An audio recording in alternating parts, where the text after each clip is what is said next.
حاجی امداد اللہ صاحب رحمۃ اللہ علیہ نے مناجات شروع کی کعبے کے اندر، بیت اللہ کے اندر، عشاء کے بعد، اور سحر ہو گئی، اذان ہو گئی، سر نہیں اٹھا سجدے سے،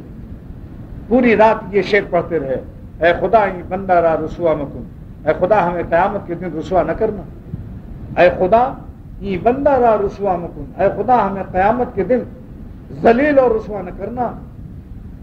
گر بدم من سر من پیدا مکن، اگرچہ ہم برے ہیں لیکن آپ ہماری برائی کو چھپا لیجیے، اپنی مخلوق پر نہ ظاہر کیجیے۔ اسی شعر پر حاجی امداد اللہ صاحب مہاجر مکی رحمۃ اللہ علیہ ساری رات روتے رہے، مزہ لیتے رہے۔ اللہ سے مانگنے کا کیا مزہ آتا ہے؟ مانگنے میں خود بہت مزہ ہے،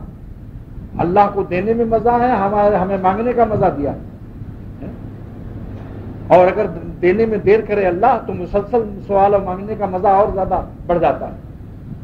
ایک عرض مسلسل کا کیا خوب بہانہ ہے، امید نہ برانا امید برانا ہے، امید نہ برانا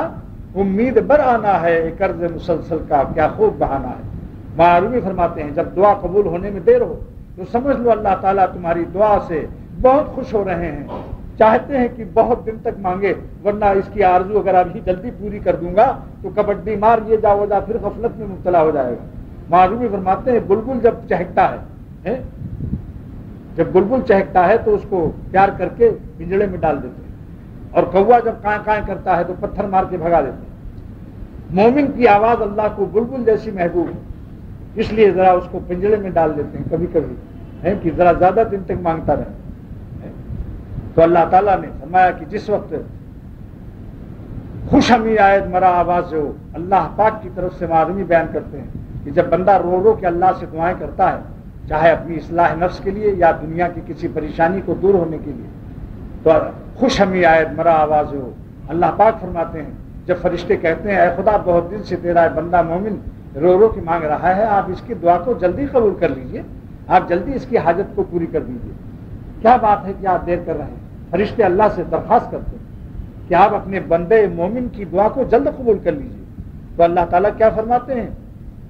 کہ خوش ہمی آیت مرا آواز ہو، اے فرشتوں مجھے اپنے اس مومن بندے کی دعا میں بہت مزہ آ رہا ہے، مجھے اس کی آواز بہت اچھی لگ رہی ہے، خوش ہمی آیت مرا آواز ہو، ماں خدایا گفتن و آراز ہو، جو کہتا ہے یا خدا یا اللہ میری پریشانی کو دور کر دیجئے، مجھے صحت دے دیجئے، یا میری گندی عادت بری گناہوں کی چھڑا دیجئے مجھ سے، میں آپ کے غضب میں جی رہا ہوں، یہ جینا میرے لیے نامبارک جینا ہے۔